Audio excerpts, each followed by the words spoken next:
Thank you for tuning in to HardNews TV4. I'm your host, Terry Lynn, and this is the channel where truth is like archaeology, and every day we're digging for it. Today is September 27, 2020, and y'all, my top 10 today are crazy. The first story for today. Case of juror removed for receiving, quote, divine guidance gets a new hearing. This precedent could disqualify millions of Americans from jury duty. This is basically denying people their right to practice their religion. The 11th U.S. Circuit Court of Appeals on Thursday agreed to hear a full court appeal of a case in which a juror was dismissed for stating he received, quote, divine guidance during trial deliberations. So somebody said, y'all let me pray. Former Democrat Congresswoman Corrine Brown is asking for a retrial of her fraud case, arguing that U.S. District Judge Timothy Corrigan wrongfully removed a juror for telling other jurors that he had prayed for guidance from the Holy Spirit and believed that Brown was innocent. Brown was convicted in May 2007 on 18 counts of conspiracy, mail fraud and wire fraud, and tax charges in a charity scam, and sentenced to 5 years in prison. The juror insisted he came to his conclusion based on evidence, but the judge determined that he had illegally received guidance from outside the trial and was relying on prayer to make his decision. So he consulted with an outside source during these trial deliberations. Do you see this? So apparently this judge is an atheist because he got upset that somebody prayed to God for clarity what to do with this woman's life in this case. And he got relieved from his duties because he consulted an outside source. This is infringement on somebody's religion. But you know what? God is not mocked. God is not mocked. Let me show y'all two scriptures real quick without getting preachy. It says in Romans 1:28, and even as they did not like to retain God in their knowledge, God gave them over to a reprobate mind. You don't want God in your mind anymore? God will give you over to a mind to do things that you ought not do. And then the next scripture, Psalms 9:17, the wicked shall be turned into hell, and all the nations that forget God. American politics and politicians and courts are digging their literal own graves. Article number 2, this is from Zero Hedge. This is from yesterday. We do not consent. Y'all, everybody needs to stand up globally. Thousands rally in London to oppose another COVID-19 lockdown. 6 months after Parliament passed the Coronavirus Act 2020, which gives their government powers to impose lockdowns and other restrictive social distancing measures that have been accompanied by stiff fines, thousands of Britons packed London's Trafalgar Square, bearing signs reading, "We do not consent," and "Think before it's illegal," during a rally that was billed as "We Do Not Consent" anti-lockdown demonstration. Now, while that's going on in London, article number 3 is happening in America, and I applauded the article. And of course, the powers that be and the politically correct people turned it into a racist incident. Okay, this is from, what's the date on this? Day before yesterday. So people in Minnesota didn't like the COVID-19 police showing up in their neighborhood, so they resisted them. But of course, the politically correct media turned it into a racist accusation, and the city of Easton in Houston County, Minnesota, took issue with the reporting of the actual story in the news media, and they issued their response to this. The Center for Disease Control pulls COVID crews out of Minnesota after threatening racist incidents. So they couldn't say that the citizens of this county did not want them there because they don't want to put up with the CDC bullcrap. So they had to turn it and say, oh, they were being racist. Look how horrible. They're not being compliant. To plant that seed, if you're not complicit and compliant with the CDC running their game on us, then you're a racist. Okay? Well, the city took issue with the way that they were reporting it. One such incident reportedly took place September 15th in the town of Edson in Houston County when 3 men surrounded a team and tried to intimidate them. Houston state health officials confirmed that federal COVID survey crews were pulled out of Minnesota after a series of incidences involving intimidation and racist remarks. The crews were taking part in the Community Assessment for Public Health Emergency Response, or CASPER survey, designed to help health officials better understand how COVID-19 spreads through a community. But a spokesperson for the Minnesota Department of Health says a series of troubling incidences caused the CDC to pull its team and halt their project. One such incident reportedly took place September 15th in the town of Edson in Houston County. The Minnesota Department of Health says a CDC team was surrounded by 3 men who refused to accept when members offered their identification as public health workers. One of the men had a gun in clear sight, and team members felt the group was trying to intimidate them. Okay, so they felt like they were trying to intimidate them. They saw a gun. Wouldn't you call the police? Instead, they call the media and make an issue out of it. The men were also said to have used racial epithets. Oh, but to convict somebody of a crime, you have to have witnesses. But let's get into this response that the mayor issued. Let's see if I can enlarge this. It says Representative Greg Davids issued a statement demanding an apology from Minnesota Department of Health and the governor. This was a completely irresponsible story promoted by the Minnesota Department of Health, and equally irresponsible reporting by the media, who in its rush to judgment ran with the story before any of these very troubling allegations had been verified. This is big government harassment needlessly inflicted on the city and its citizens, and I demand that the people of Edson receive an immediate apology, not only from the Department of Health, but from the governor, the statement reads. Okay, so they laid out what really happened.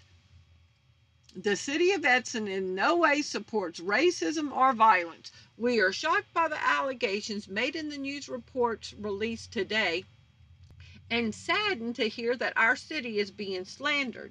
We would like to retell the actual events that occurred in Edson on September 15th. In the early evening of September 15th, a concerned citizen notified a city official of 3 people driving in an unmarked vehicle with California license plates. The team of people were going door to door claiming to be conducting COVID-19 survey and tests, but they had nothing on their car saying who they were, with out-of-state tags. The city was not notified prior to the team's arrival, and we felt there was a need to follow up on the situation. A city official and 2 other residents met the COVID-19 team to verify their identification. 2 vehicles driven by the city officials and residents were parked on either side of the COVID-19 team's vehicle, but it was never blocked. The city official asked the COVID-19 team for identification, which was presented. Out of an abundance of caution, the Houston County Sheriff's Department was also contacted to verify the team's presence in the city. The Sheriff's Department did state that the vehicle was supposed to be marked, but they confirmed the team was part of the Department of Health. After properly identifying the team, they were left to continue conducting their research within the city. We would like to make it clear there was never a gun or a weapon present, and no threats or aggressive behavior occurred during the interaction between the city members and the COVID-19 team. We can only assume that the team misinterpreted a large fire department communication radio in a holster for a firearm. The safety and the welfare of our citizens is our number one priority. We strive to quickly respond to any situation where citizens feel there is a reason for concern. It is a very small town where everyone knows everyone. A group of unfamiliar people with out-of-state plates is unusual, and to some residents, a cause for concern. This situation was handled professionally, courteously, and unbiased, with no racial slurs, threats, or inappropriate comments made. We have and will continue to be open and honest with law enforcement agencies investigating the situation. The only contact made with law enforcement during this alleged confrontation was made by the city official while the COVID-19 team was present. Now, this is the mayor of that little town saying it did not happen, but the mainstream media is reporting it. Okay? So, question everything. This is more of a situation where they want to stir up racial tensions, and it did not happen. The CDC pulled them because the city of Edson didn't want to have nothing to do with them. And we all need to stand up. Just like London, we do not consent. Article number 4, and I know this is longer than normal, but pay attention. Article number 4, I first heard about this yesterday on the radio. Boris Johnson, the Prime Minister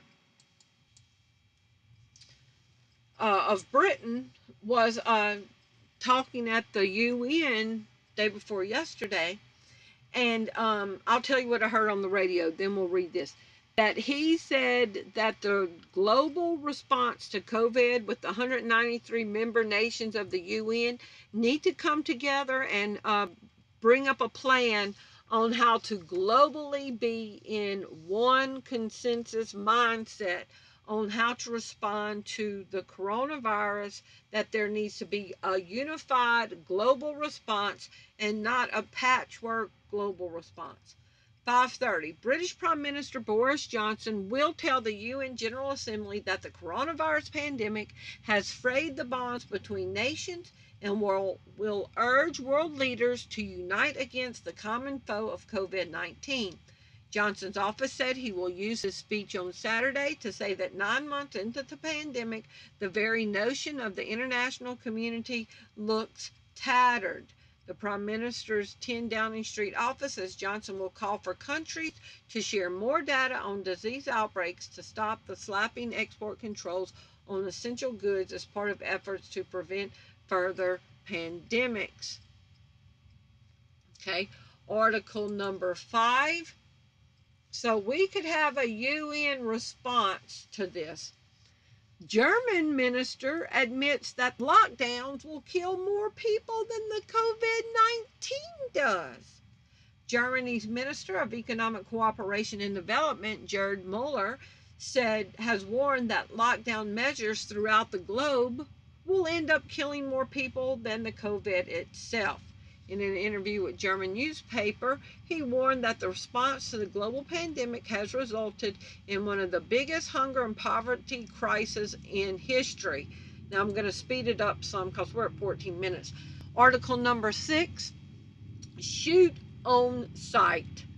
Boston Dynamics robot dog spotted out on city street triggers fear and defensiveness.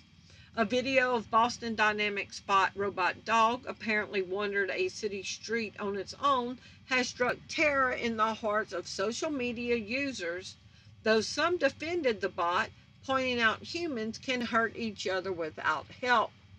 A Canadian Twitter user posted video of the four-legged yellow robot ambling down the sidewalk on Thursday, though it's not clear where it was actually filmed. The person taking the footage, though, initially startled, opts for a friendly approach, addressing the quadruped with "Hello, friend." The dog bot turns around towards the camera person and appears to snap a photo before walking away. So it's doing facial recognition. Okay, this person said it filled me with dread. Okay, and watch what this one person said. Let's get down to it. He says, let's see. Here it is. How many years away do you think we are from being hunted down by Boston Dynamic robot dogs for protesting the government? I don't like a robot going around taking pictures. Okay, article number 7, and I'm going to try to get these things going now. This says, this is from day before yesterday from the Daily Star. Real life inception as scientists figure out how to plant ideas in dreams. Researchers at MIT have been testing a fascinating new technique called targeted dream incubation, which allows them to insert certain topics into someone else's dreams. So I'm like, okay, is this a gossip story?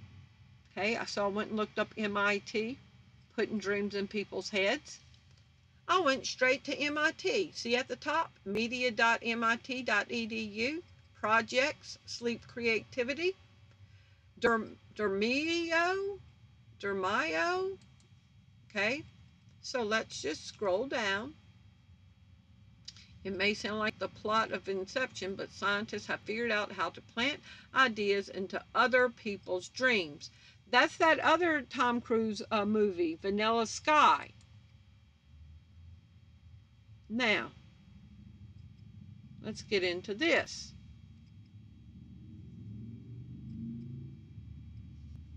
My computer, I think, just froze up.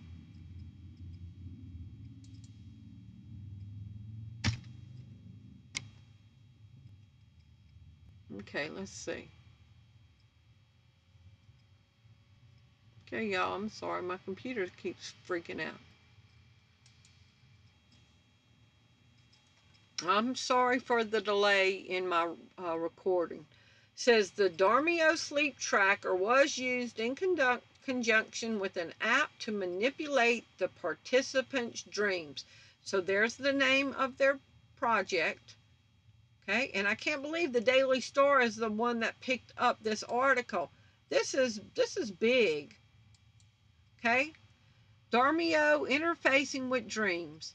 Sleep is a forgotten country of the mind. A vast majority of our technologies are built for our waking state, even though a third of our lives are spent asleep. Current technology interfaces miss an opportunity to access the unique, imaginative, elastic cognition, ongoing during dreams and semi-lucid states. You remember lucid technologies in Vanilla Sky that would implant dreams? That's what this is. And it says that we're missing the opportunity to access people's minds in a dream state. Can you believe this is MK Ultra at a whole new level? Wow. Article number 8.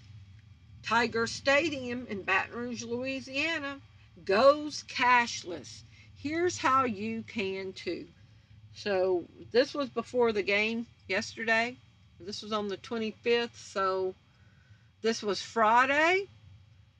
Don't forget your mask if you're stepping into Tiger Stadium this weekend. But there is one thing you can leave behind at home: cash. That's because Tiger Stadium, the purple and gold, are going without green this season. LSU athletic venues are going cashless at merchandise and concession stands this season. Tiger Stadium will take most major credit cards, Apple and Android Pay, as well as Tiger Cash. However, personal finance expert Kimberly Palmer knows going cashless can be a challenge. I can feel it can feel less real than cash, so people have a tendency to overspend. And it just shows how beneficial this is going to be to everybody going cashless. So it's all in the marketing how cool going cashless is going to be. Now, remember all that money that people were getting in extra unemployment, up to $1,000 extra a week? Well, guess what? They're going to be on the hook for paying taxes on it. Unemployed on the hook to pay taxes on those enhanced benefits, IRS warns. This was August 19th of this year. They may be raking in the cash from Uncle Sam now, but those collecting enhanced unemployment benefits during COVID pandemic will be in for a massive shock at the end of the year when they realize they have to pay taxes on that income. Millions of people who have never collected unemployment benefits before got checks this spring and summer, in some cases reaching more than $1,000 a week, far exceeding what some of them made in their jobs. And now the tax man's coming due. But the cash comes with strings. The IRS said unemployment benefits count as taxable income. I'm going to leave y'all the link to this. In article number 10, is CDC data shows that high virus survival rate, 99% survival rate for ages of people 69 and younger, 94% for people older than 69. And they're shutting down our entire country, our economy, schools, colleges, and everything for a 1% death rate. Y'all please leave me your comments below and let me know what you think. It's not about the COVID. It's about the Great Reset and destroying the old ways. Y'all please leave me your comments below and let me know what you think. Thank you for watching. Bye-bye.